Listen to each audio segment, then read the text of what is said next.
Kingfisher.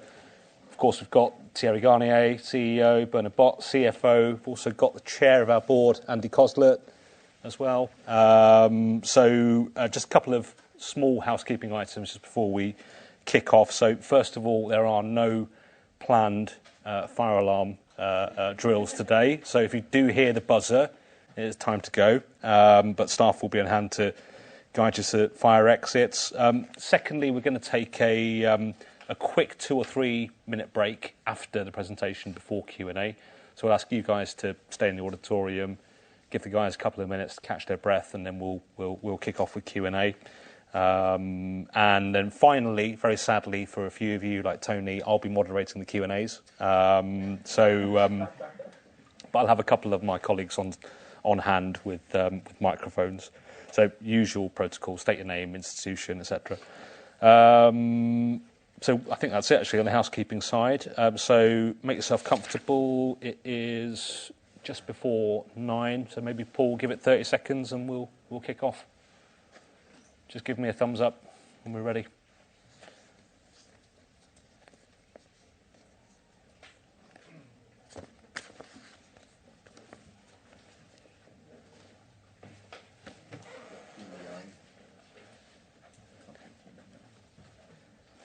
Right, you might as well stand up there. Get ready.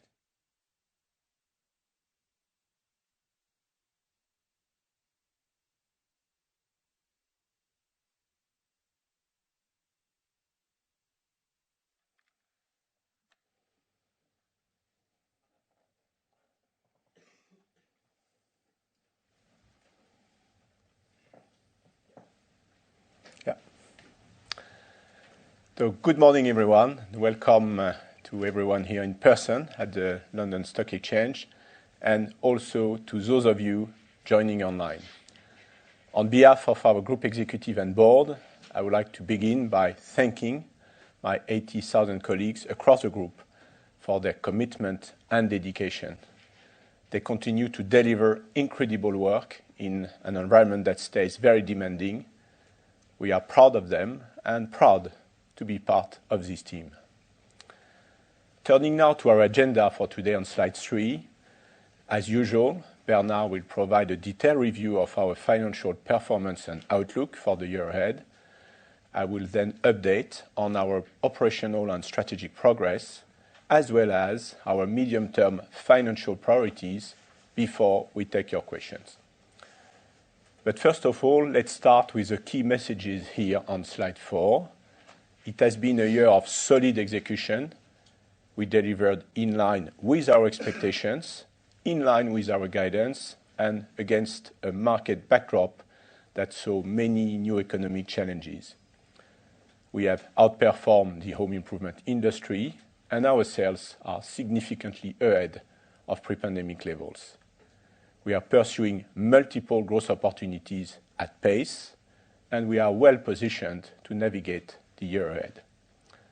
We maintain a sharp focus on pricing to deliver value to our customers, and we continue to manage cost inflation pressures effectively. Strong supply chain management has ensured good product availability and a firm grip on our inventories. Bernard will say more on the outlook for the year, but overall, we are in good shape. Finally, we are announcing today a new medium-term financial priorities, including our commitments on growth and cash generation, and I will come back to this shortly. Turning to slide 5 and our full-year performance across retail and trade channels, sales have been resilient, lower by just 0.7% or 2.1% on a like-for-like basis. On a 3-year basis, like-for-like sales were up 15.6%. Over this period, sales have grown ahead of our markets, growing by an average of 5.9% every year versus a market growth of 4.9%. And the underlying resilience of our sales has continued into the new year. In February, total sales growth was plus 1.9%, with like-for-like sales up 0.5%. Although we expect seasonal categories in March to be impacted by weather. E-commerce has been a big success for us. Sales have grown by 146% over 3 years, and our e-commerce penetration is now 16.3%, twice the level of 2019. Adjusted PBT was £758 million, at the top of the range we gave in November. This is nearly 40% ahead of the 2019 level. And during the year, we also exceeded our near-term Scope 1 and 2 carbon reduction targets. At last, on shareholder returns, including dividends and buybacks, we returned over £580 million to shareholders during the year.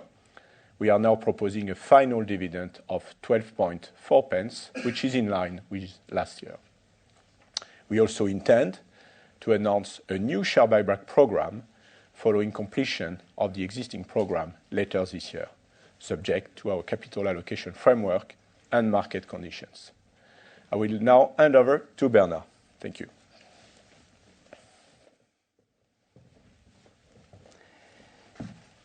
Thank you, Thierry. Good morning, everyone. And moving to slide 7 and the key financials for the year.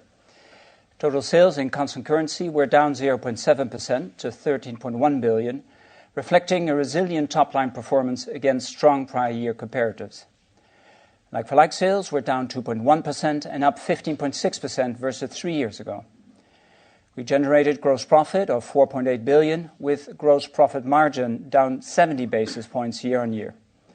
This movement, which was largely UK-driven, was mainly the result of favourable banner and category weightings last year and more normalised level of promotional activity in H1. We also incurred some one-off logistics spend in H1 this year to secure and manage seasonal and buffer stock. While our H1 gross margin was down 130 basis points year-on-year, in H2 our gross margin was flat at 36.8%. In constant currency, retail profit decreased by 19.2% to 923 million, with retail profit margin down 160 basis points to 7.1%. Adjusted PBT decreased by 20.2% to 758 million, which is 39% higher than 2019. Free cash flow was negative 40 million, absorbing a negative working capital impact for the year, a large portion of which we expect to unwind this year. And our total liquidity position remains strong at over 800 million. Our net debt, which is mainly comprised of lease debt, is just under 2.3 billion, with net leverage of 1.6 times EBITDA. Moving to slide 8 and the performance of our major geographies. All year-on-year variances are in constant currency. Starting with the UK and Ireland, where like-for-like sales for the year were 6.9% lower, reflecting very strong prior year comparatives in H1. On a 3-year basis, like-for-like sales were up 15.3%, with the trend accelerating from Q3 to Q4 in both B&Q and Screwfix. Total sales decreased by 4.7% to 6.2 billion, with space growth contributing plus 2.2%, mainly from Screwfix. Of note, in H2, sales increased by 1.5%, with Screwfix growing plus 8%. Looking by banner, like-for-like sales at B&Q were down by 8.8%, with sales trends improving markedly in H2 versus H1. 3-year like-for-like sales for the year were up 15.8%. TradePoint outperformed the rest of B&Q, with like-for-like sales down just 1.2% and up 31.5% on the 3-year basis. TradePoint's penetration of B&Q sales increased 2 points to 22%. Like-for-like sales at Screwfix were down 3.4%, however, with growth returning through the year, ending with a like-for-like of plus 4.9% in Q4. Space growth contributed plus 5% for the year, for total sales growth of 1.6%. Over the last 3 years, B&Q, including TradePoint and Screwfix, have grown their respective market shares in the UK. UK and Ireland retail profit decreased by 24% to 603 million, and retail profit margin for the year decreased 250 basis points to 9.7%. This reflects the exceptionally high sales and gross margin in H1 last year. In H2, retail profit increased 22.4% to 264 million. Operating costs in the UK and Ireland were 1.3% higher year-on-year.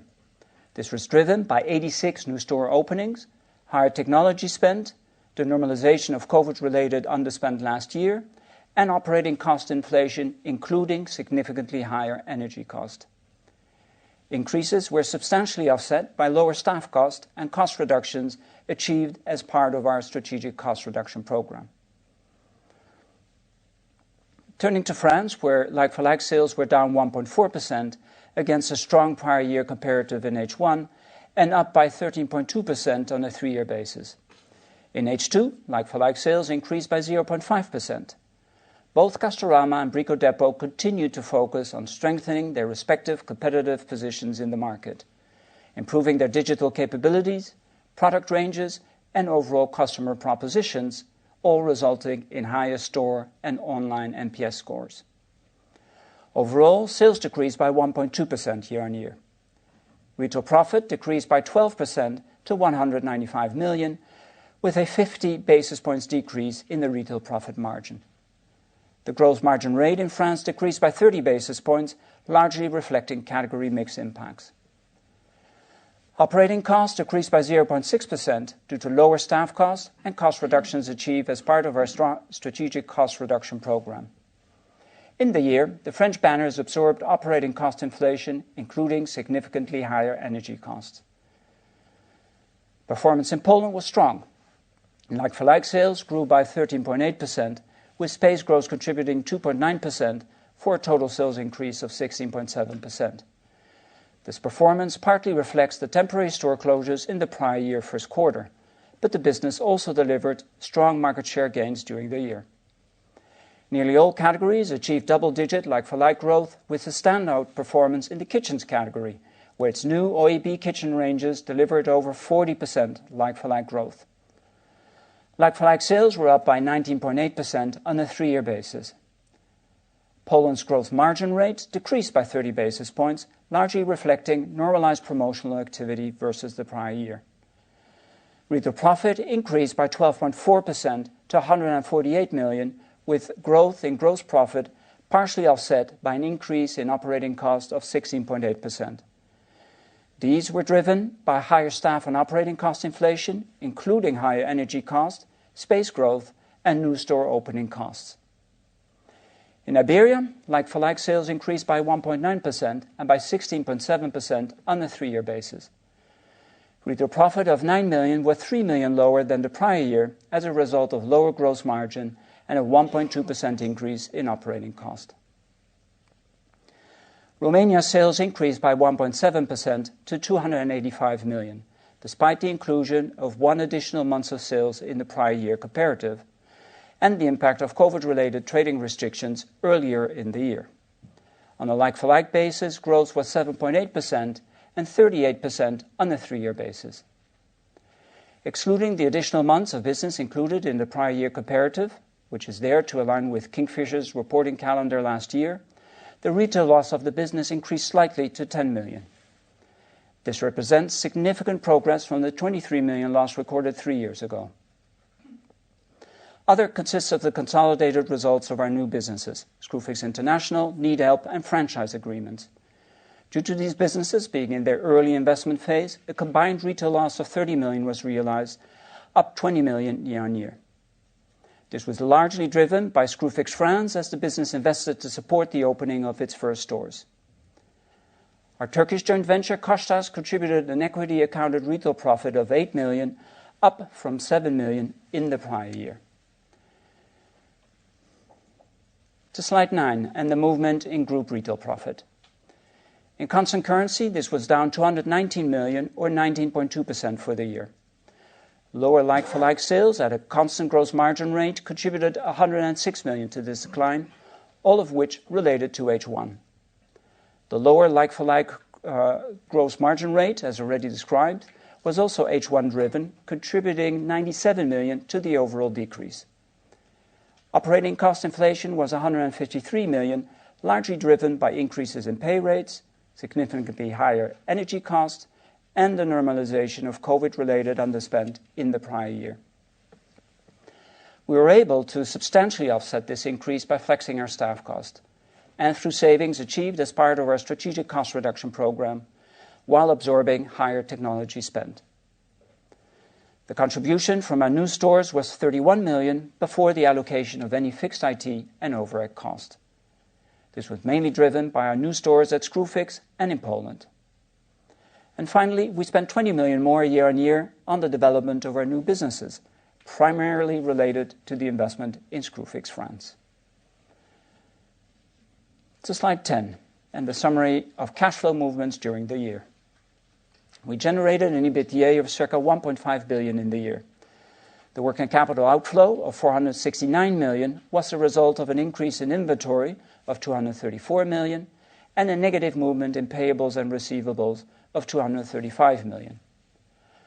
Over 100% of the increase in inventory was driven by inflation, with further increases resulting from higher levels of carryover seasonal items and stock to support store expansion. These were partially offset by lower stock purchases and our ongoing strategic actions to reduce inventory.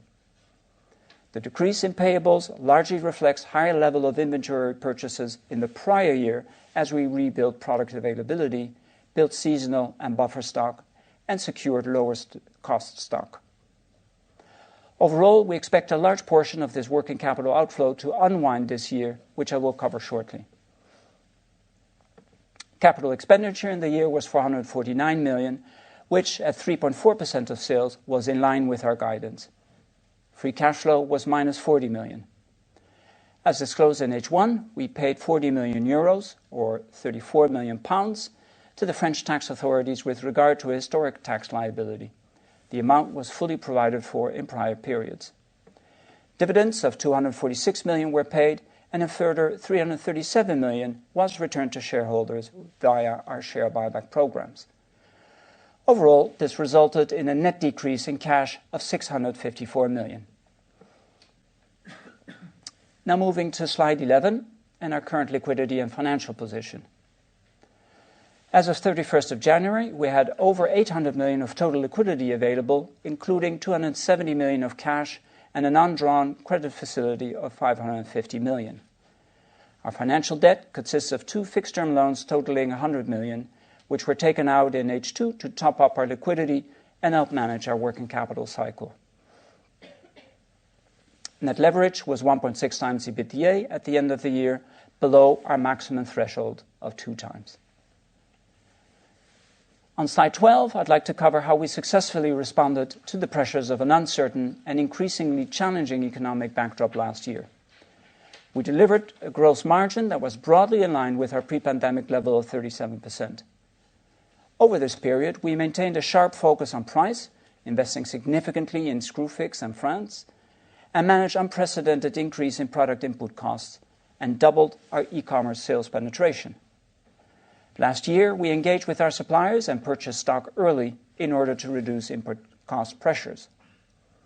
We managed our retail prices effectively while maintaining a price index across all key banners either below or close to 100 throughout the year. We also maintained a disciplined approach to promotions and clearance and achieved lower overall logistics and distribution costs. Turning to OPEX, it's important to highlight that we brought forward pay awards and support for colleagues during the year to help them manage higher cost of living. This was mainly focused on our store colleagues. And it comes as no surprise that our energy costs increased significantly year on year for an overall bill of circa 1% of our sales. Through a combination of planned and tactical initiatives, we managed to reduce our overall energy consumptions by 15% year on year. Measures included installing air source heat pumps in Screwfix stores, further rollouts of LED lighting, and introducing controls over store temperatures. As demonstrated in our retail profit bridge, we continue to deliver on our strategic cost reduction programs across the group, helping to substantially offset cost inflation. Finally, I have already mentioned that inflation was a principal driver of the increase in inventory. This masked our ongoing strategic actions to reduce inventory, which resulted in units, or volume, being lower year on year. Since Q1 2022, product availability has been back to pre-pandemic levels, and in H2 we started to reduce our buffer stock levels. Our stock provisioning and delisted stock rates remain below pre-pandemic levels. Turning to slide 13 and the puts and takes for the year ahead. First, on cost prices. While we continue to expect input cost inflation year on year, including in H2, we are seeing some easing of the inflation rate and anticipate this to moderate further as we go through the year. Declines in several raw material prices, for example, metals and plastics, is expected to lead to an easing of product cost inflation. For container shipping from Asia, which applies to around 20% of our purchases, maritime freight prices have eased significantly. Please note that there is a delayed impact of these reductions due to the time lag between ordering and shipping of products and their subsequent sale. Our foreign exchange exposure from US dollar purchases are substantially hedged, but overall US dollar strength is anticipated to be a year-on-year headwind. I remind you that circa 20% of our COGS are purchased in US dollars. On operating costs, we aim to continue delivering cost reductions to help relieve some of the OPEX pressure we will face this year, which includes our expectation of higher staff, technology, and energy cost. We are currently around 50% hedged on forecast energy consumption this year. While we have recently seen some moderation in market prices and we continue to work hard to reduce overall consumption, as of today, we still expect total energy costs to be higher year on year. In addition to our ongoing cost reduction program, we continuously plan for a wide range of different trading scenarios to ensure we can tailor our costs to reflect different demand levels. We therefore have the ability to pull tactical levers where and when appropriate. Finally, to our inventory management. We anticipate a working capital unwind as our seasonal and buffer stock continues to sell through and our supply payables normalize. As a reminder, most of our stock is neither perishable nor seasonal, and therefore we have no pressure to clear. We are working hard to further optimize our supply chain and sourcing footprint to reduce same-store inventory levels and improve our stock turn. Finally, moving to slide 14 and our outlook for the year ahead. Further technical guidance can be found in the appendix on slide 41. We have seen resilient underlying sales trends in the new financial year. Total sales in February were up 1.9%, with like-for-like sales up 0.5%, largely reflecting a good performance at both B&Q and Screwfix. Group big-ticket sales, which is kitchen, bathroom and storage, are broadly flat year-on-year. We expect some impact in March from adverse weather conditions and a strong prior year comparative in Poland.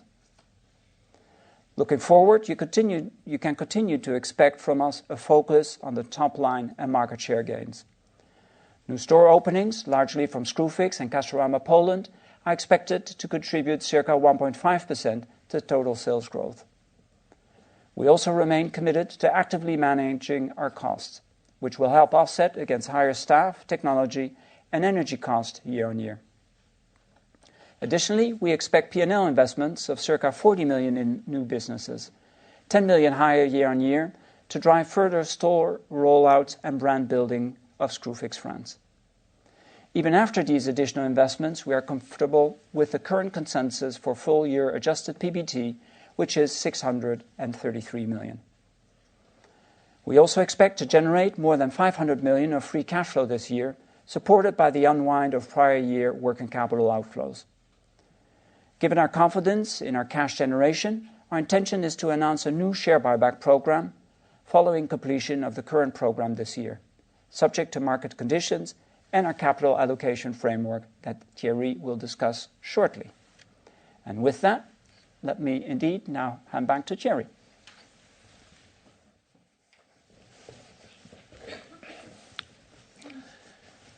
Thank you, Bernard. So moving on to an update on our operations and strategy. Kingfisher has continued to adapt and transform over the last 3 years. We have achieved a lot, and as a result, we are a stronger business. After joining the business in late 2019, we set up into place a material shift in culture, behaviors, operations, and organizational balance. These early changes served us well when the pandemic struck a few months later. In 2020, we launched a Powered by Kingfisher strategy with a focus on transforming the business through our new priorities, including e-commerce, our own exclusive brands, ESG, tighter disciplines over costs and inventories, and optimizing our store estate. And last year, we continued to execute against these priorities, delivering further market share gains, a record number of new stores, while maintaining a strong balance sheet. On the next slide, I want to highlight a number of KPIs which reflect how much we have grown as a business. And we are extremely proud of the progress our teams have made financially and operationally. Having driven strong like-for-like and profit growth, we have returned a total of £1.1 billion to shareholders in the last 3 years. Our customer NPS scores have improved, both in stores and online across our banners, and we have increased our market share gains. At the start of these results are our 80,000 colleagues. Our internal engagement surveys show our colleague satisfaction now ranks us within the top 5% of retailers worldwide. We also continue to lead in the field of responsible business practices. Last year, we exceeded our near-term Scope 1 and 2 carbon reduction targets by reducing emissions by 52.7% against our baseline year. Some of this progress last year was driven by short-term tactical measures to reduce energy consumption, but the underlying progress sets us on a strong path toward achieving our Scope 1 and 2 target of net zero by 2040. And through our sustainable home products, we are helping our customers make their home more efficient while also lowering their impact on the environment.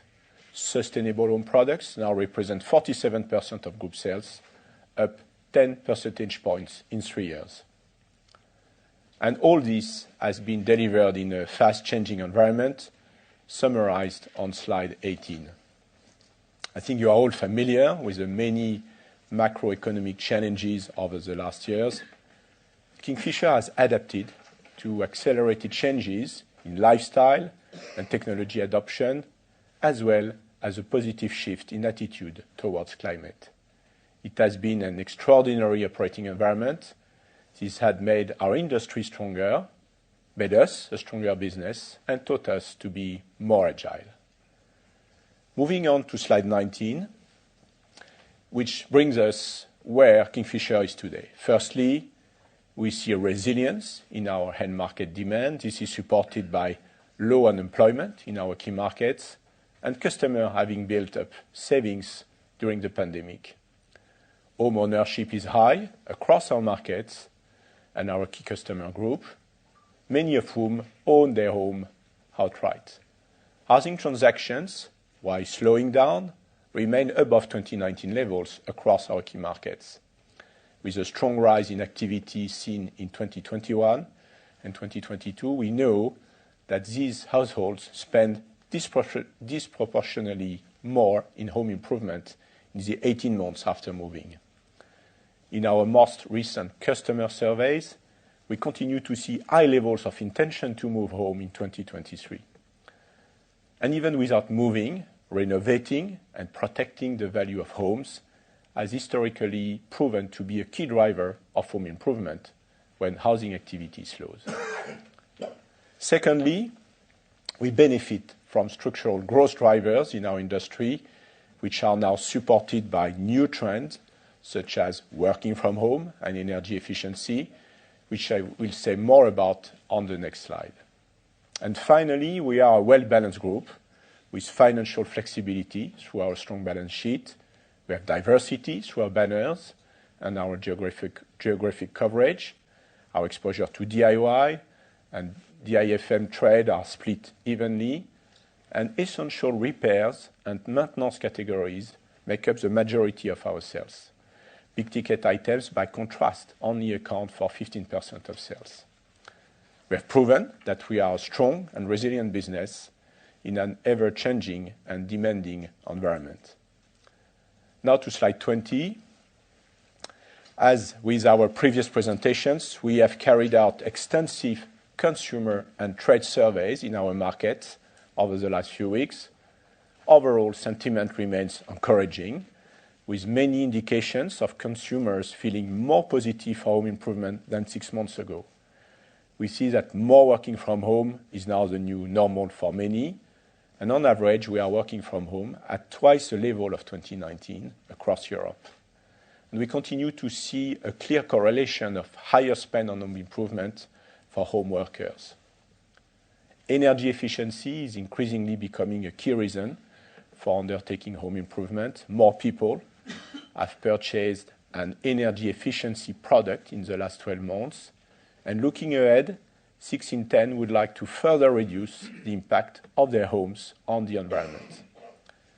Our banners are well positioned to support customers with a growing range of energy-saving products and innovative diagnostic tools, which we have launched in the UK and France in recent months. There remains a strong desire to renovate homes, with a majority of consumers in our key markets intending to undertake home improvements this year. On the trade front, our surveys show that tradespeople remain busy with a healthy pipeline. Over 90% of tradespeople in the UK are currently busy, with nearly 80% having more work in the pipeline at levels equivalent to 2019. Turning now to slide 21, and we continue to execute strongly against our Powered by Kingfisher priorities.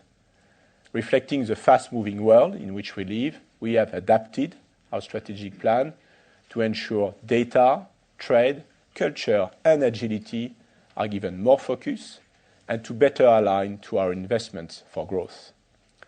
On this slide, you can see our refreshed strategic pillars.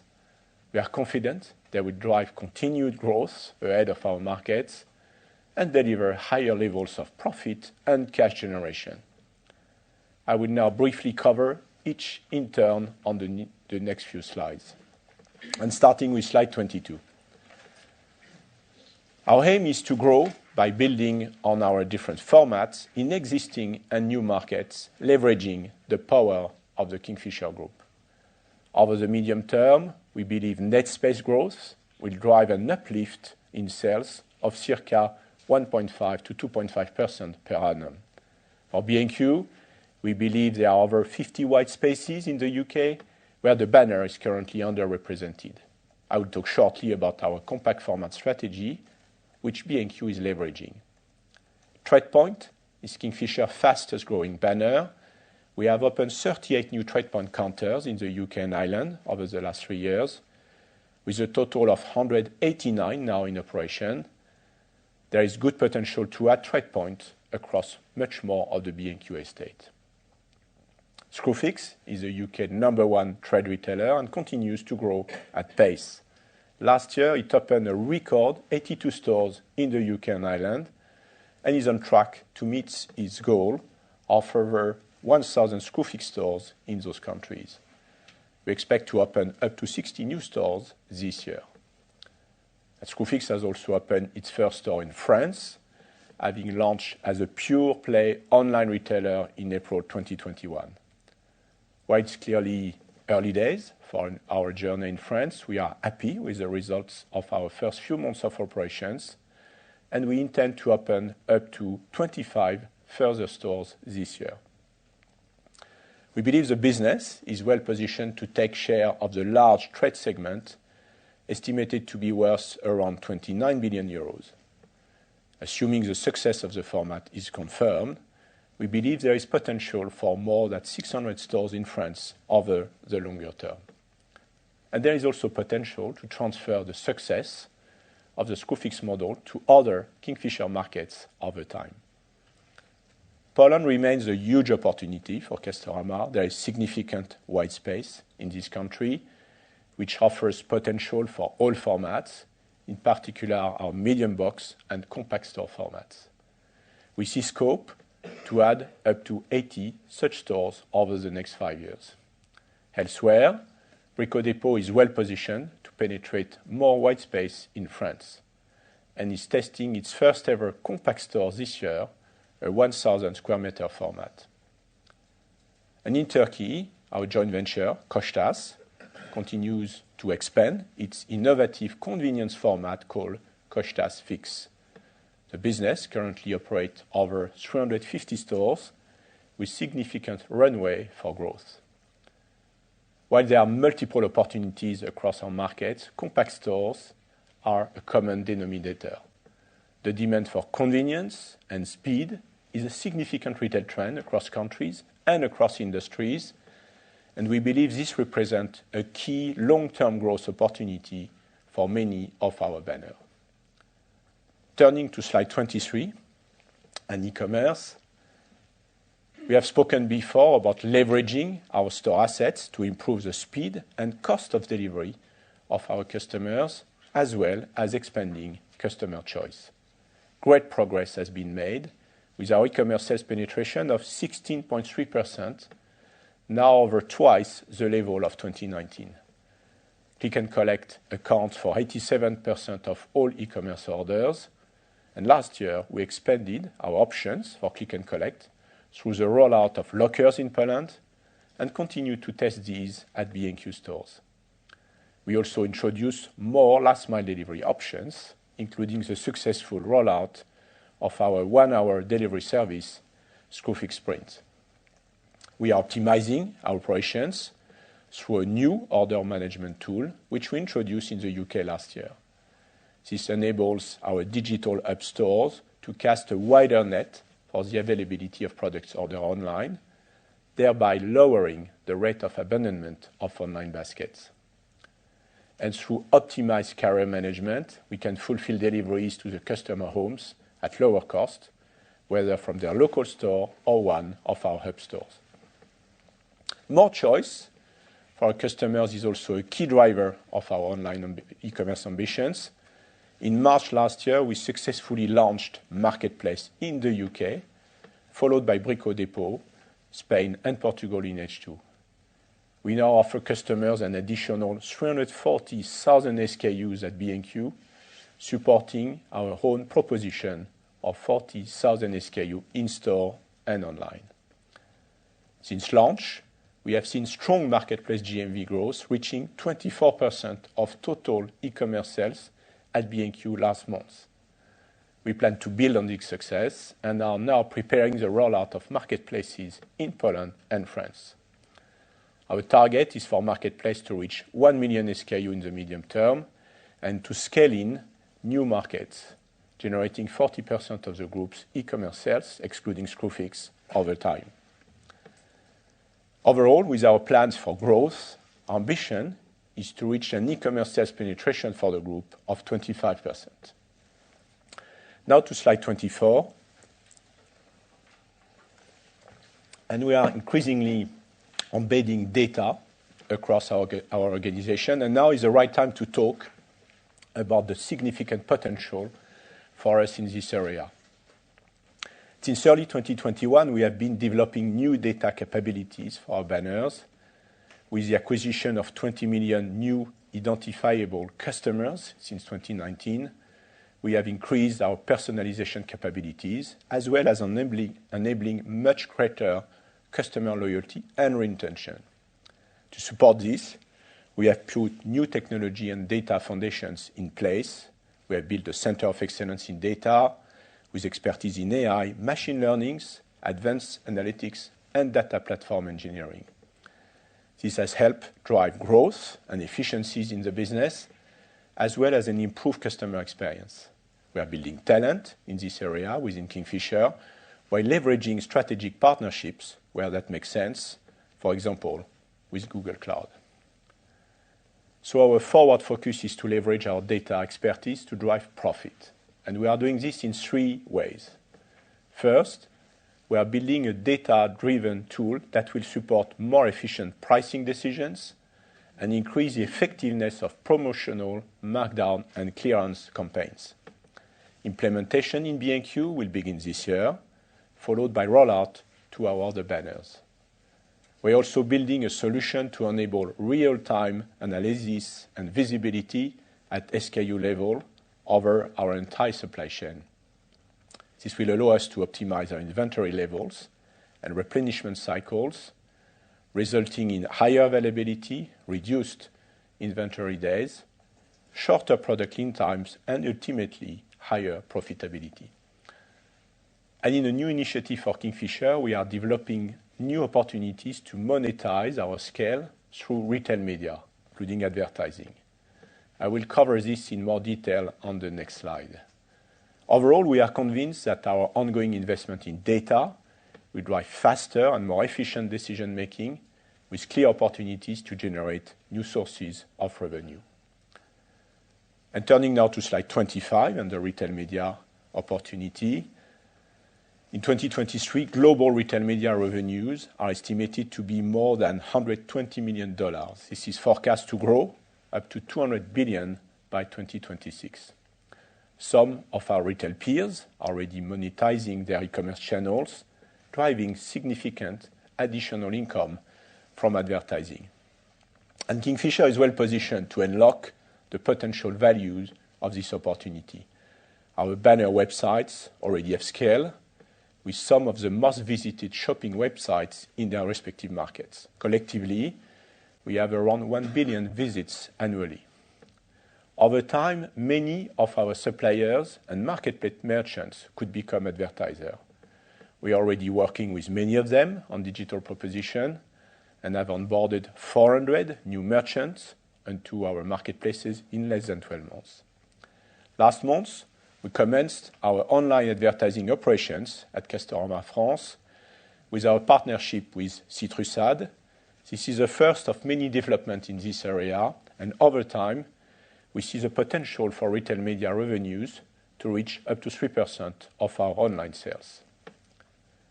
Turning now to slide 26, and our OEB ranges continue to provide our banners with differentiation, delivering innovative products at affordable prices.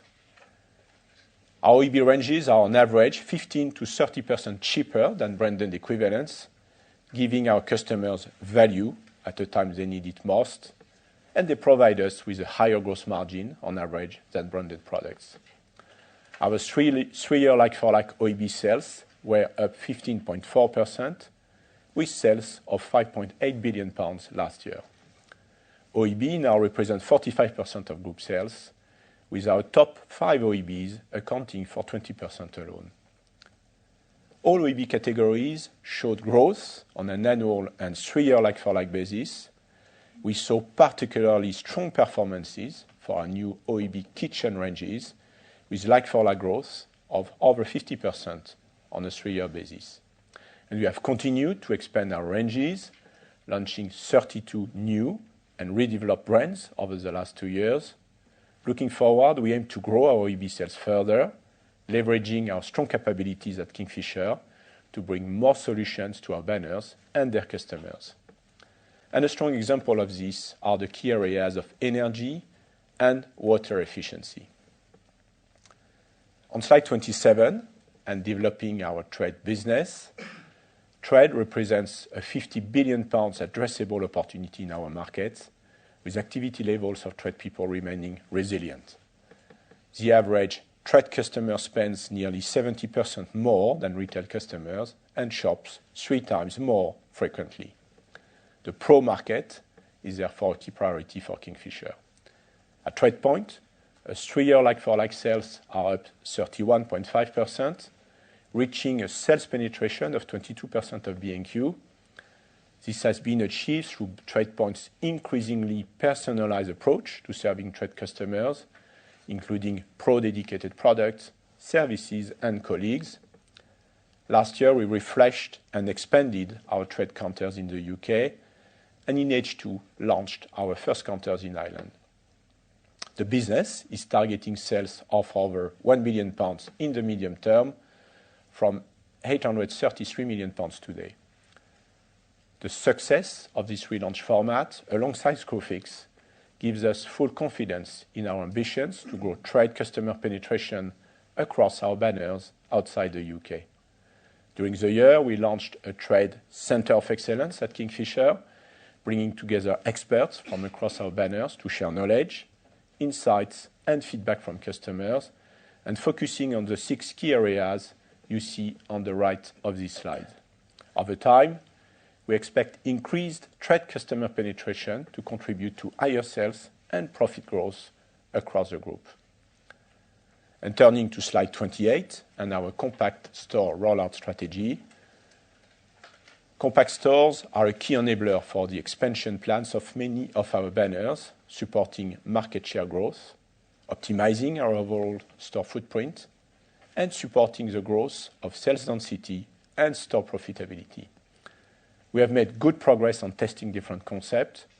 Today, we have 33 compact stores in operation across our major banners, including B&Q, Screwfix, Castorama France and Poland.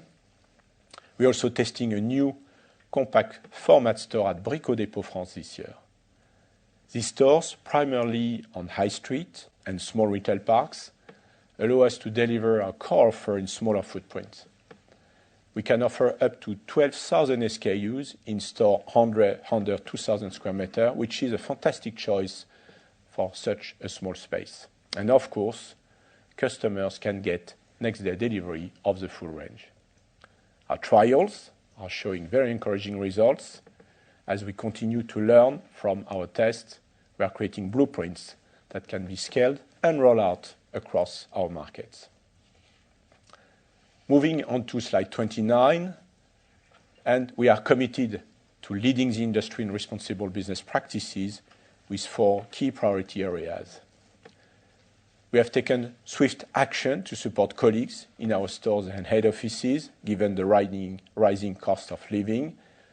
We are becoming a more inclusive company, improving our gender balance and progressing towards our target for women in leadership and in management roles.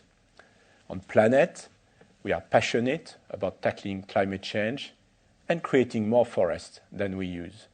I mentioned earlier the progress we are making against our near-term carbon reduction targets for Scope 1 and 2 emissions, and we are working hard to reduce Scope 3 emissions, which we will report on in Q2 within our Responsible Business Report. We are helping to make homes greener, healthier, and more affordable for our customers. Our sales of sustainable home products now represent 47% of group sales, up 10% versus 3 years ago. We aim to drive further sales by leveraging our EB ranges. We are also very well placed to help our customers on energy efficiency, which I will cover on the next slide. Our targets, as announced last year, are for 60% of group sales and 70% of OEB sales from sustainable home products by the end of 2025. And finally, on communities, we're helping to fix bad housing, which remains a pressing issue. Over the last 6 years, we have helped 2.1 million people with the greatest housing needs, and we aim to do even more in the coming years. And turning now to slide 30 and our energy efficiency ambitions.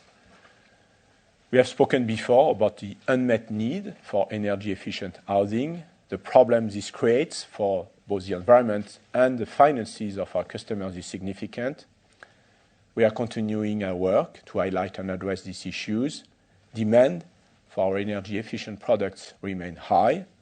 Energy and water savings products comprised 11% of group sales in 2022, with sales increasing by 23% over 3 years.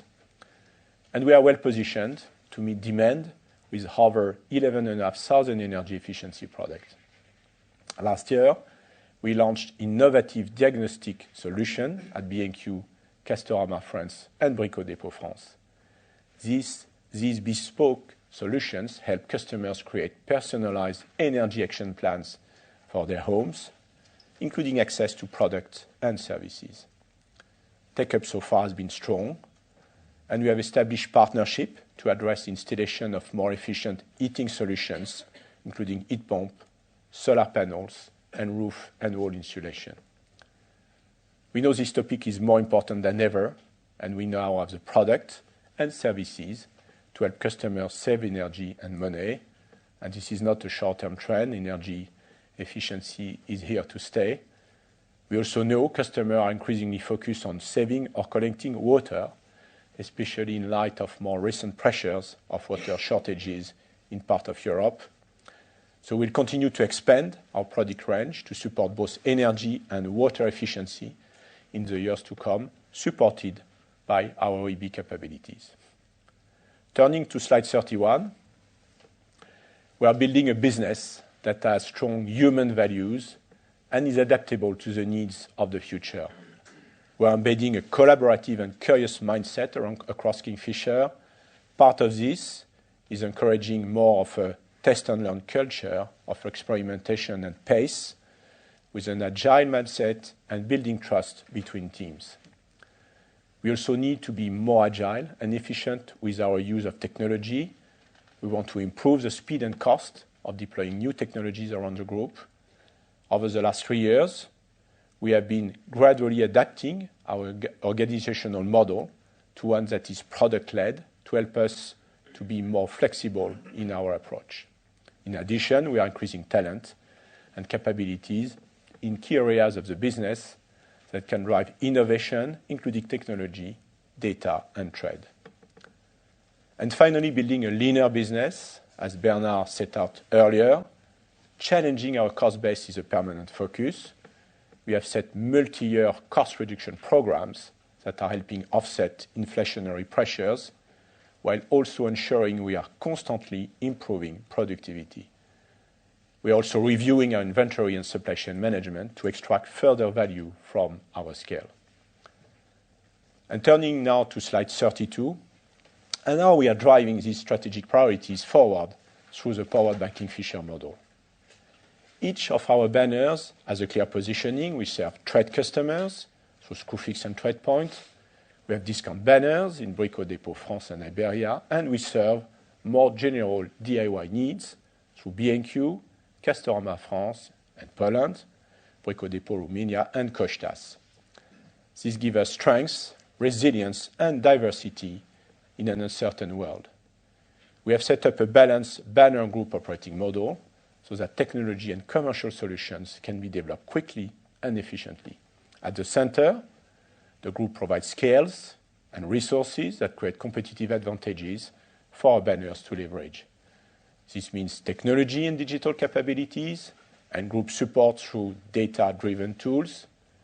It means differentiation that comes from the product development in our group-wide own exclusive brands.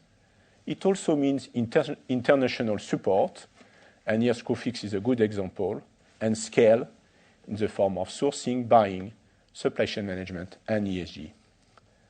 In summary, Powered by Kingfisher is about combining the benefit of our distinct retail banners with the scale, strength, and expertise of Kingfisher.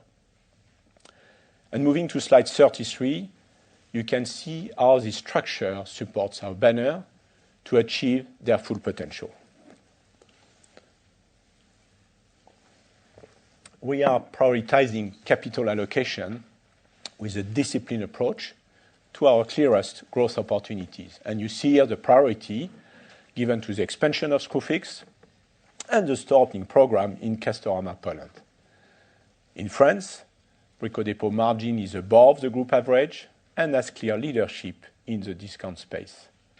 Castorama France is fully focused on improving its profitability, building on the work done around its range improvements, e-commerce proposition, and logistic optimization.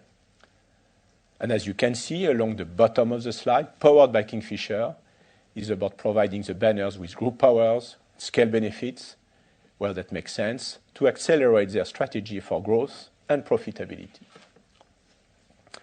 And moving to our capital allocation priorities on slide 34, as is clear from this presentation, our priorities is to reinvest in the business when there are compelling and profitable growth opportunities. Our target growth CapEx is unchanged at 3 to 3.5% of sales per year to drive our organic growth. For M&A, we would only consider bolt-on opportunities that accelerate our strategy. On dividends, our aim is to grow progressively over time. Our target dividend cover range remains at 2.25 to to 2.75 times based on adjusted earnings per share. And we have a clear track record of returning surplus capital to shareholders. Our current £300 million share buyback is around two-thirds complete, and we intend to announce a new program following completion of the current buyback later this year, subject to our allocation framework and market conditions. Bernard discussed earlier our guidance for this year, which takes into account the uncertain macro and consumer environment, as well as cost headwinds, some of which will ease as time goes on. But here on slide 35, we look beyond 2023. We have updated our medium-term financial priorities to reflect the confidence we have in our growth and cash generation opportunities. First, it is clear that we operate in attractive markets with positive and supportive long-term trends. And we are confident we'll deliver sales growth ahead of these markets. That growth will be driven by like-for-like sales, supported by our areas of strategic focus, e-commerce, marketplace, OEB, and our continued penetration into trade segment of the market. But it will also be driven by more stores, which we believe can drive an uplift to sales of circa 1.5 to 2.5% per annum over the medium term. Secondly, we grow our adjusted PBT faster than we grow sales. And this is supported by scale benefits and higher margin initiatives, such as marketplace and retail media, as well as from operating cost leverage and our cost reduction programs. And we'll also generate strong free cash flows, which in turn will drive investment and shareholder returns. Next year, financial year 2024-2025, we aim to generate free cash flow of between 400 to 500 million pounds, which is a step up from underlying cash generation this year. And beyond 2024, we aim to deliver in excess of 500 million pounds of free cash flow per annum, supported by profit growth and inventory self-help measures. Underlying our confidence is our intention to announce a new share buyback program this year after the current program is completed. In summary, the compelling strategic drivers of the business provide an opportunity to deliver attractive top line and earning growth, as well as our continued focus on shareholder returns. So summarizing now on slide 36, it has been another year of solid execution. This shows in the bottom line with our profit performance in line with the top end of our guidance. Our sales performance is ahead of the market and substantially ahead of where we were 3 years ago. As you have seen, we are pursuing multiple growth opportunities at pace, in Screwfix, in Poland, in e-commerce, data, and many more. And there are multiple supportive trends underpinning our industry. Survey data from our core customer demographics and from our trade customers suggest there is a resilience to our business. That resilience continues to show through in our underlying sales trend in current trading. We have a firm grip on the business. We remain focused on delivering on value for our customers and maintaining strong price indices in our key market. Cost inflation pressures are being managed effectively, and we continue to see good product availability and a firm control on our inventories. So looking at the year ahead, we are comfortable with current consensus on adjusted PBT and confident in delivering over 500 million pounds of free cash flow this year. We believe the business is in great shape, and we are well placed over the medium term to consistently deliver growth, cash, and shareholder returns. So thank you all for listening this morning.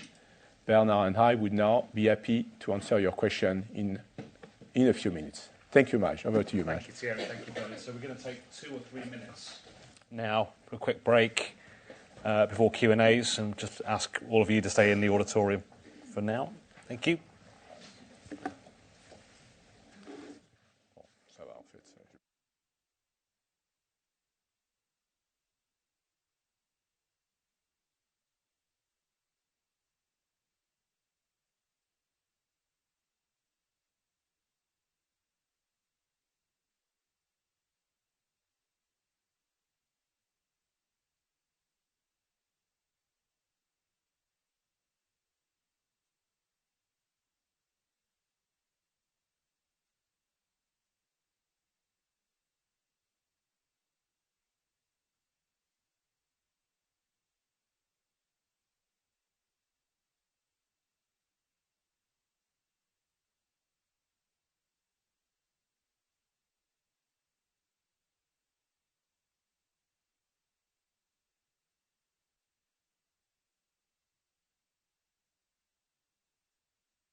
All right, thank you. So we're going to start the questions from the floor before we go to the telephone line. So first question, we're going to go with Richard, please.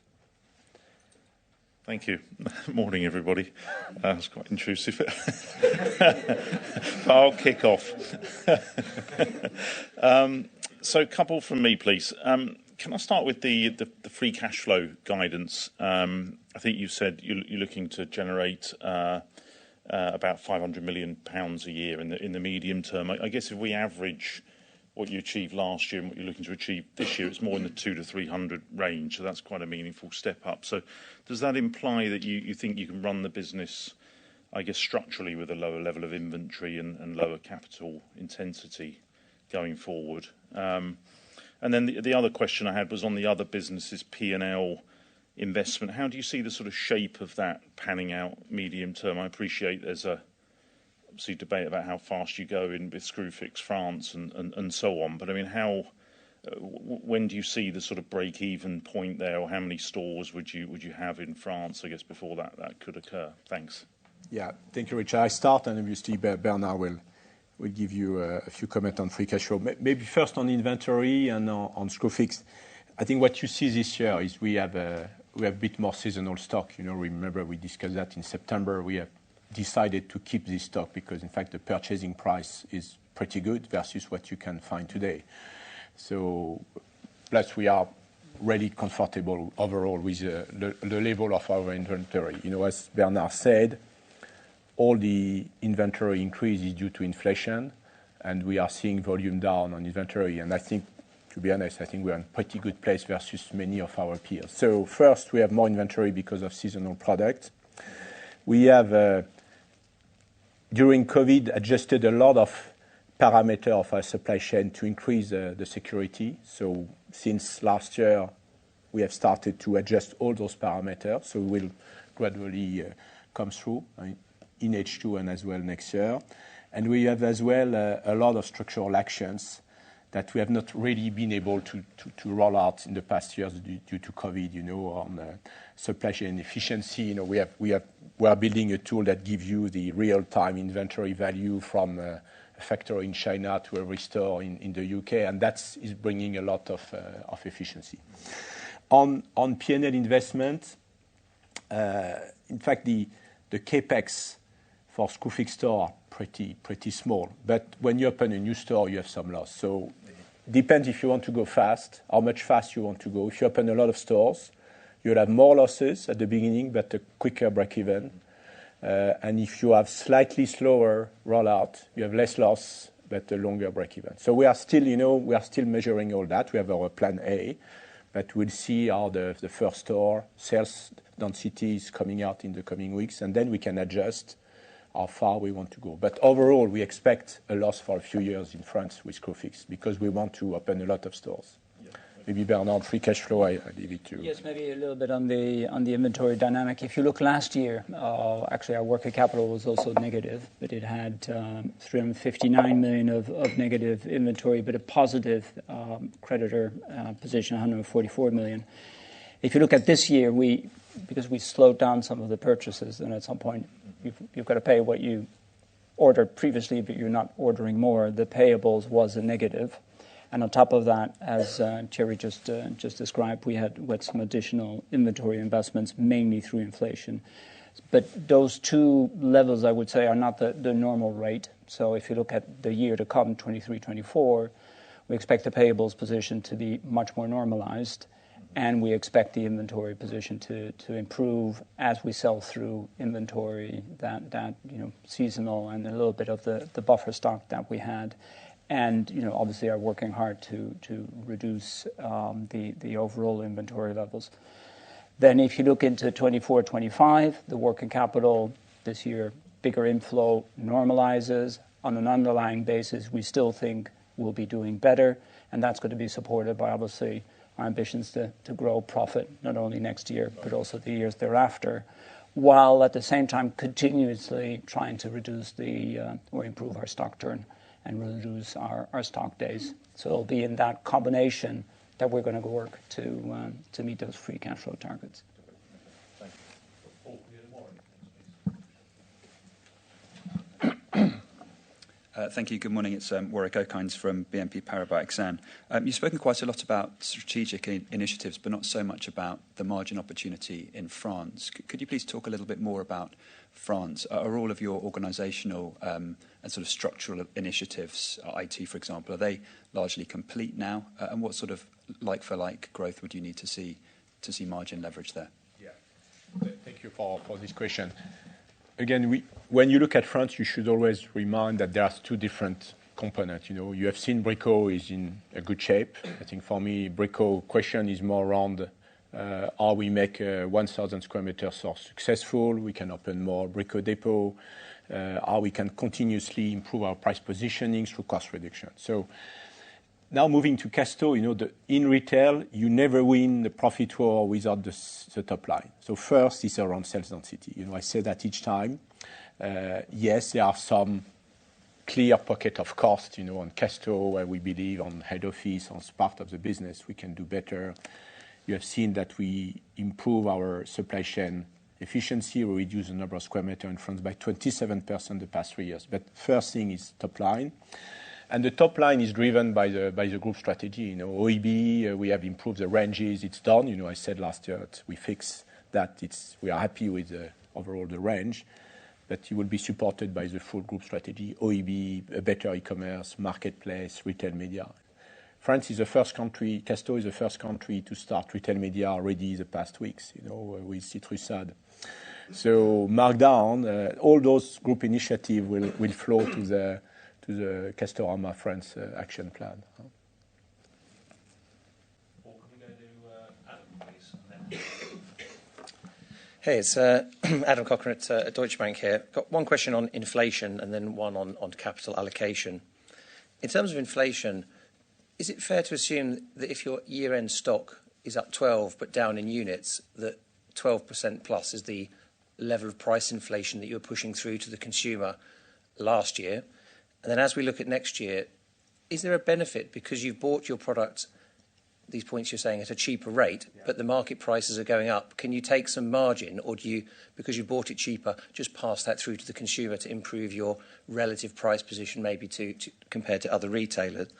And then on the cost, on that inflation impact or volume impact, how does that impact your cost profile, or how did it impact it last year, and is it going to be another benefit for the year ahead? On capital allocation, you said that you're going to reduce relative capital allocation to Castorama, but there's an 80 store growth opening plan. How do I reconcile the sort of relative reduction in capital allocation, but at the same time having quite a significant store expansion plan? Thanks. Just maybe a small clarification. The second point, and Bernard will. When we say 80 new stores, it's Castorama in Poland. So what you see on the chart, we want to be very disciplined for Castorama in France because we want to focus Castorama France on profit. But in Poland, we are very happy with the profit, and this is in Poland where we believe there are more stores to open. So moving to your inflation and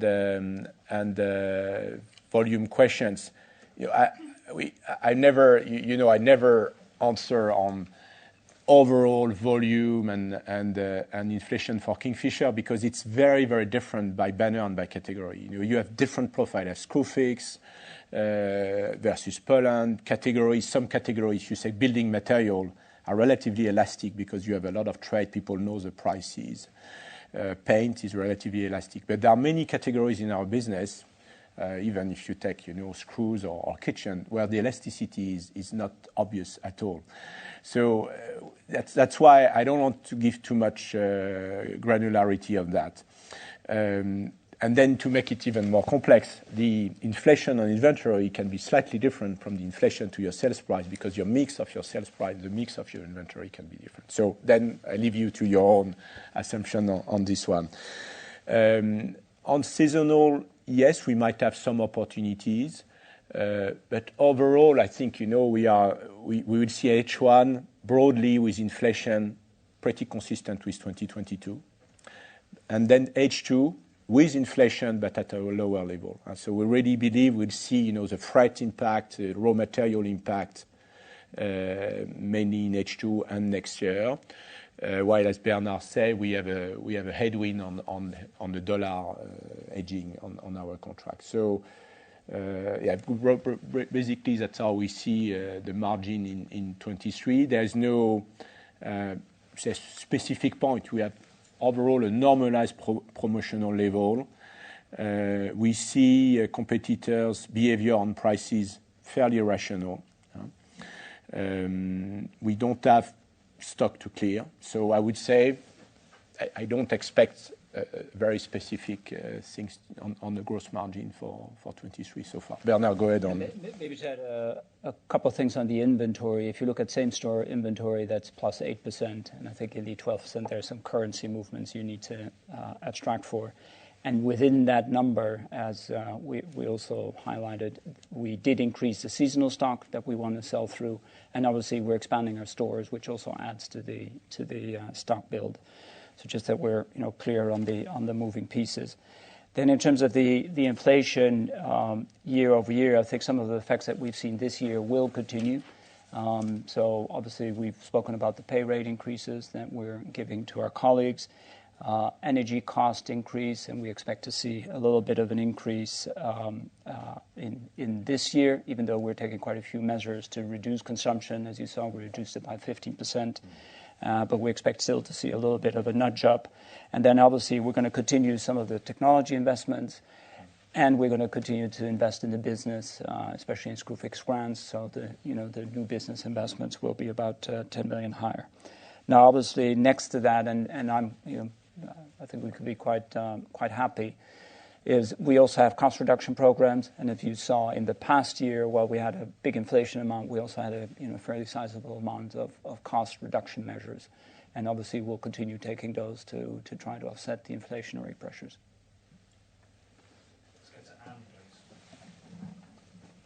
Thanks. It's Anne Critchlow from SG. I've got two questions, please.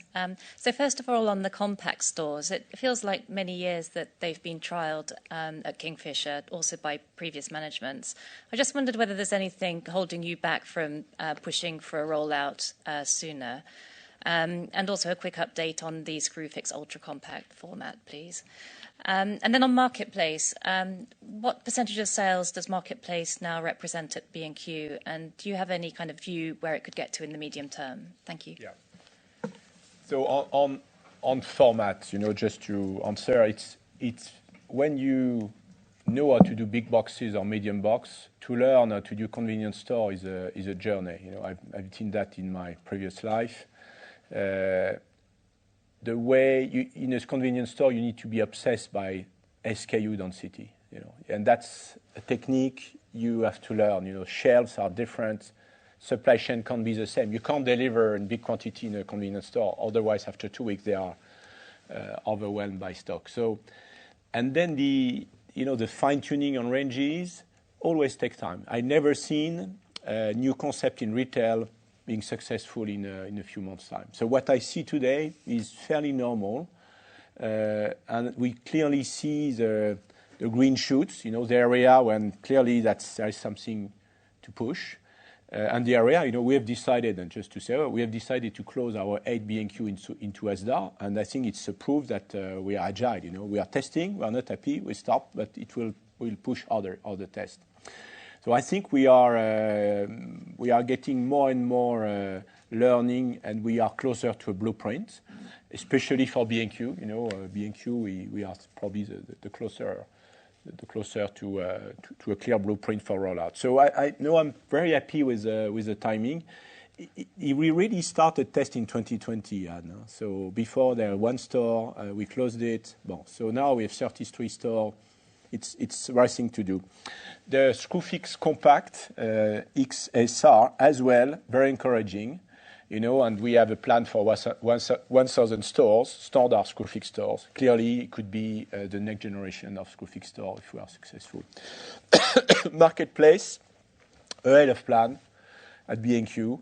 February, 24% of B&Q online sales were made by Marketplace. I'm not sure we have ever guided clearly on. I think we are giving B&Q online sales sometime, but you can make your assumption on the penetration of marketplace. But clearly, we are very happy with the results. We have set the take rates between 10 and 15. We are happy with these two. And therefore, we are planning to scale up the B&Q marketplace fast and to start new countries. You're welcome. And just on the SR, if I pronounce it correctly, is we've got 11 going. We opened 6, and it's a combination of things in urban areas where we can't find the retail space, or in small towns where basically it's a more compact footprint, lower cost, but you can still access it. So we'll test further, but we've got a good testing ground as of yet.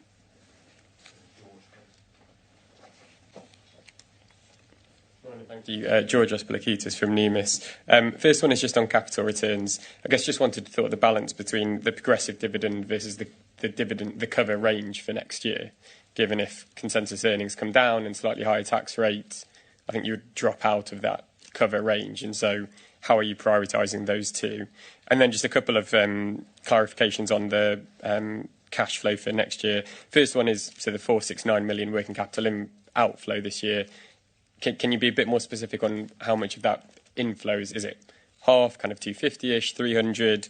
I don't know if you can be a little bit more specific. Appreciate there's always some uncertainty. And then just the cash rent bill came in quite a bit lower for this year. It kind of 454, it had been at 470, 480, despite the number of stores increasing. So just wanting to understand, is that more of a steady state level? Was there any kind of temporary deferrals that we should be aware of? What is kind of the underlying rent bill going forwards? No, so on the dividends, you've seen despite a lower profit this year compared to the prior year, we're maintaining the dividend at 12.40, and I think that's the philosophy we have for our dividend, to have a sustainable level, and then when we can to try to grow. So let's see where the year pans out in terms of its overall profitability. Then in terms of cash flow, 469 indeed was the outflow this year. That is going to normalize. There's going to be an inflow, but we're not guiding to any specific number beyond the more than 500 overall free cash flow, which obviously will include a working capital inflow, but at the same time also more than 100 million lower profit as we've guided in expectation for this year, and a continued investment at the same level of capex at around 450. And then in the rentals, obviously we're successful in a number of the re-gears that we do, and in managing our rental base. And if you look at many of the numbers of the rentals they do, there's a lot of Screwfix stores which are relatively smaller. So obviously, as we expand the base, you should expect some increase, but there's no specific one-off in this year.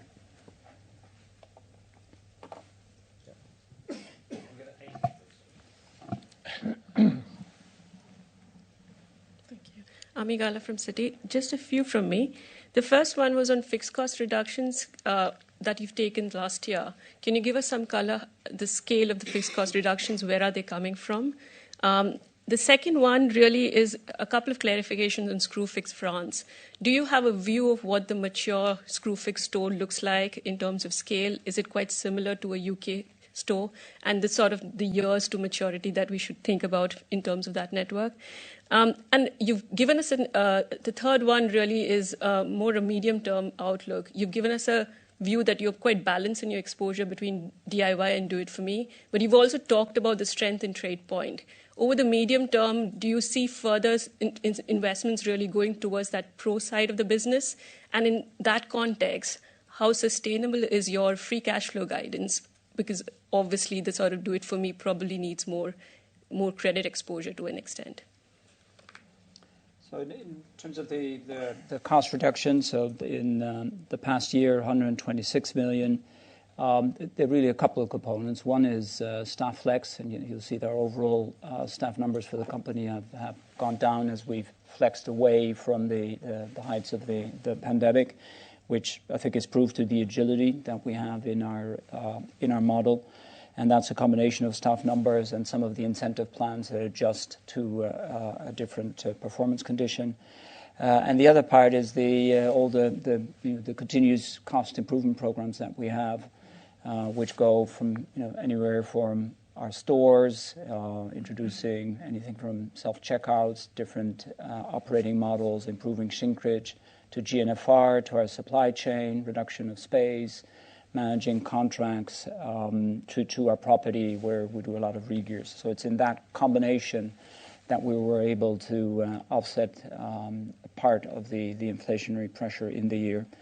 And going forward, obviously, we can be agile for different trading conditions, but in addition, we'll continue to pursue these structural cost reduction programs, which are part and parcel of what we do.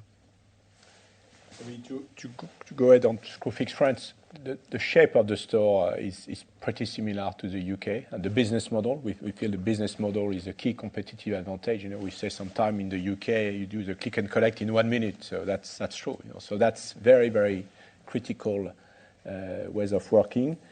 So if you enter in a Screwfix France store, you say, well, that's exactly the same. Now the range is probably half different, and we are relying a lot on our private label. But there are specificity. If you want to have a heating system in France or electricals in France, it's different plugs, different system. So probably half of the range is different, and that's why we have been leveraging our existing operation in France. Because we know suppliers, we know the range, we have been able to bring very quickly the right local range to the Screwfix stores. And we have a DC now close to Paris to deliver online across France and to all our Screwfix stores. Maturity, so far we would expect similar to the UK. We know where we are on CapEx, on pricing, on lease. The key component now is how fast sales per store grow. That's, if you ask me we are really happy with everything is going on in France, the online traffic and PS, pricing, supply chain. The thing you don't know is how fast the sales per store will grow in the coming months. And depending on that, we'll decide the profile of the ultimate profile of growth and expansion. TradePoint, we are really learning from TradePoint and as well from other peers. We know Home Depot, Lowe's, they are really a very consistent strategy over years on trade. That's relatively low capex.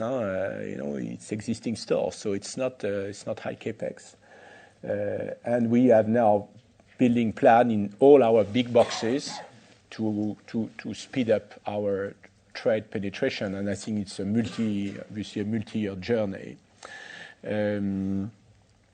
TradePoint has a target of £1 billion, but all across the group we have additional local targets, obviously. Then specifically on credit, I'm happy for Bernard to comment. TradePoint today is not heavily relying on credit, so it's not a big topic for us at the moment when we think about trade. It's a service, but it's not a big topic for cash. Yes, maybe just that. So we have Trade UK, where we do provide credit for our customers in TradePoint and at Screwfix, where they've joined the program. It's mostly shorter-term credit, just to see them over the jobs that they do. That is on balance, but obviously we've got many other products, credit products, which are off balance, and obviously we work with our fellow colleague banks, some of which are here, and partner banks to provide credit. And should that be a bigger need, I'm sure we will introduce some attractive arrangements. All right, thanks everyone. We're going to check. Sorry, Simon, do you want to? Yeah, just quickly on Marketplace. We're a year in. Can you just talk through your kind of learnings to date from it? I mean, if we look at other examples of Marketplace, it seems to be one of these areas which is very easy to build a sales base.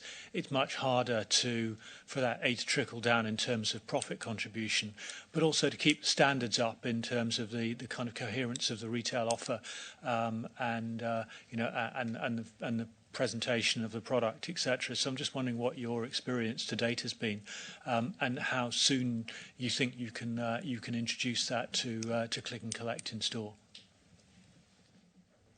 Thank you. That's a great question.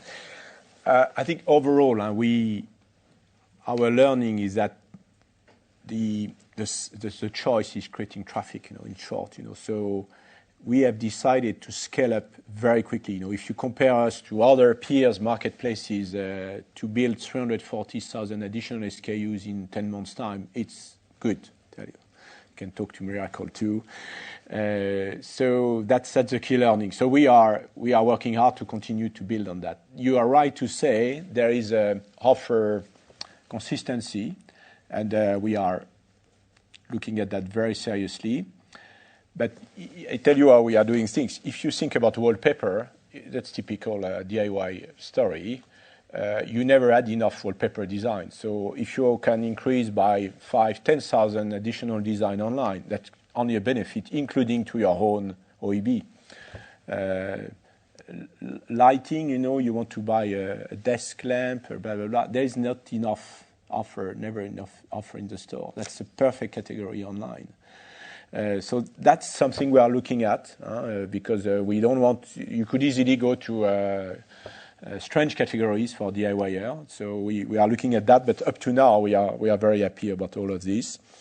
The take rates, we always said between 10 and 15. We are very happy with the results so far. And that's before we could even started to add additional services on monetization. We don't speak retail media. You can sell more data, more services, fulfillment center, blah, blah, blah. So we have this journey in mind, step by step. But up to now, we are happy with the results. Costs are fairly limited because we already have a lot of traffic. So we don't need to pay a lot to Google. Our IT investment are already made. We are working with Miracle, that is a kind of SaaS system or fee system. So pretty happy with the profit. And click and collect, it's an excellent question. We really believe in all what we are doing online, that's having store is a benefit. So you can already return everything to a store today with a good level. The level of return is in line or below even our normal operation. But we are working hard in the coming months. Can't give you a date today, but we are working hard to be able to provide to customer click and collect. So you order marketplace, you can have a click and collect in a store. So that's the next step because we really want to keep stores and online operation really close together.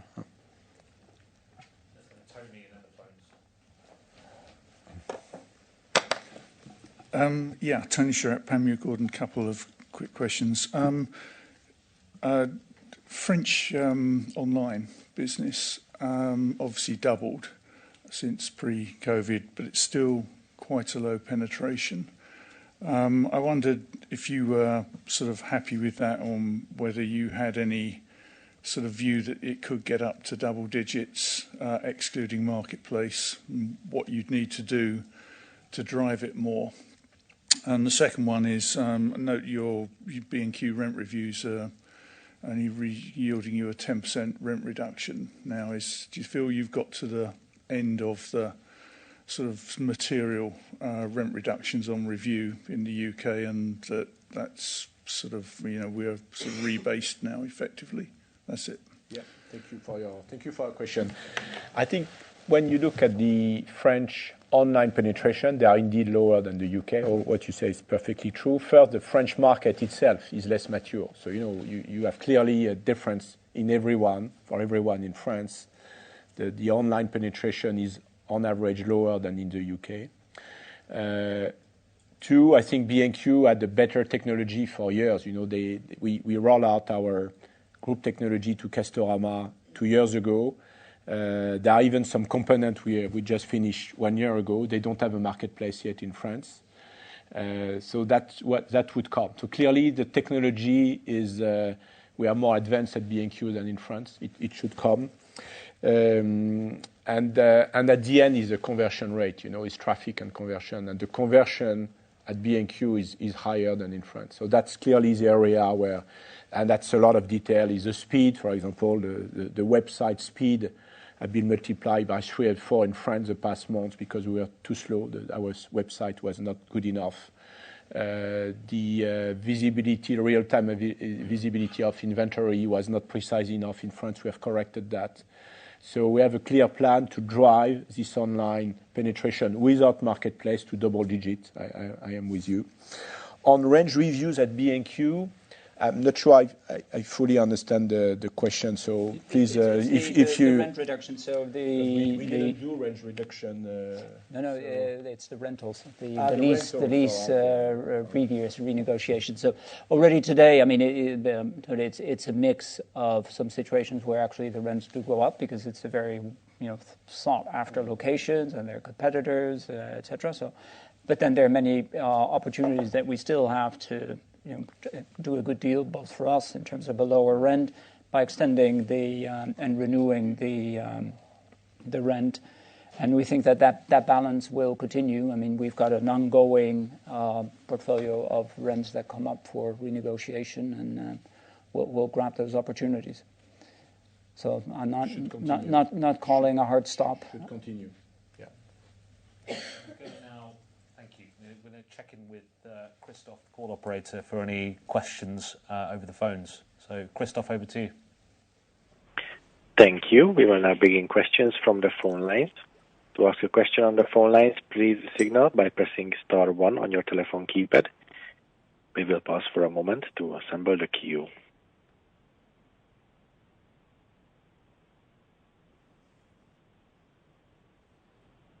And our next question is coming from Georgina Johanan from JP Morgan. Georgina, please go ahead. Hi, thanks for taking my questions. I've got 3, please. The first one, sorry if I missed it in the detail, but just if you could clarify, are you expecting to push more price increase through to the consumer this year, or should we sort of assume broadly stable pricing? The second one was just in terms of your modelling assumptions where you're comfortable with PBT consensus. I mean, is it fair to assume that you're kind of broadly comfortable with that group like-for-like consensus of down low single digit, or do you have quite a different shape in mind to what's been modelled at the moment? And then finally, and again, sorry if I've missed this in some of the detail, but I think Poland came in a fair bit weaker for both the quarter and on profit than most of us were expecting. Just to check if there's anything sort of specifically of a one-off nature in there, or if instead, when we're coming to think about fiscal 24, I mean, should we be expecting that business to go quite materially backwards year on year, albeit on what was understandably a somewhat exceptional year in terms of circumstances for that business? Thank you. Thank you, Georgina. So let me answer on the first and third, and Bernard will come back on the question on the profit. First, again, we see H1 on purchasing price. We see H1 broadly in line with what you have seen in 2022, and H2 clearly with inflation, but at a lower level. Then again, first priority for us is to keep our strong price index. Again, we are very happy today with the price index across the group in every banner, and that's the first priority. So I would not guide or answer specifically on price to customer, because my first answer would be we want to keep very strong price positioning, while we will continue to see COGS purchase prices increase in H1 and in H2 at a lower level. Poland, you're right to say that Q4 was worse than the Q1 to Q3, and let's say the start of the year is as well more difficult in Poland, and it's not due to us. In short, we are clearly continuing to gain market share, including February. We are clearly above the market in February too. But the market has deteriorated in Poland during Q4. No, inflation is above 17% in this country. The mood sentiment is really around cost of living still at the moment, with a lot of discussion around energy, etc. This is as well an election year in Poland. So all the components we have seen during Q4 and earlier this year were not very good. Why we are clearly above the market. When I look at the macroeconomy, but it's not for me to comment, I start to see slightly better KPIs for the Polish economy arriving. So we hope let's say we'll see a better trend in the future. But again, with a very strong position of Castorama Poland, and we continue to strongly gain market shares. Yes, Georgina. And then on the guidance for the year, is set comfortable with 633, which is the compiled consensus until now. We haven't guided on like-for-like. I think probably best to say that we basically plan for different trading scenarios, and depending on those trading scenarios, we can adapt our cost position. In terms of the things that we see, sales in February, as you've seen, it's the underlying sales are resilient. Seen a little bit some weakness in March. In terms of COGS, Thierry just discussed the easing of inflation, and we're comfortable that we'll be able to manage that effectively as we've had in the prior years. And then on operating costs, yes, there is inflation, as we said, in pay rates, in energy, a little bit more on technology and additional investments in new business, but looking to, again, as we did this year, to substantially offset those by cost reduction measures. Thank you very much. You're welcome. Thank you. There are no further questions on the conference line. I will now hand back over to the room. All right, thanks, Christophe. Just quick check, any more questions from the floor here? So, no, I think we're done. Thierry, over to you to closing remarks. Thank you, everyone. So it's great to be able to see you and to answer your question. And you've seen we have, I think, a stronger business in a fairly resilient environment. We are committed on medium-term new priorities, and we have many opportunities for growth. And I think I hope it makes Kingfisher an attractive investment. So we are fully focused on managing 23 and pushing our strategic priorities. So thank you again, and talk to you very soon. Thank you, everyone.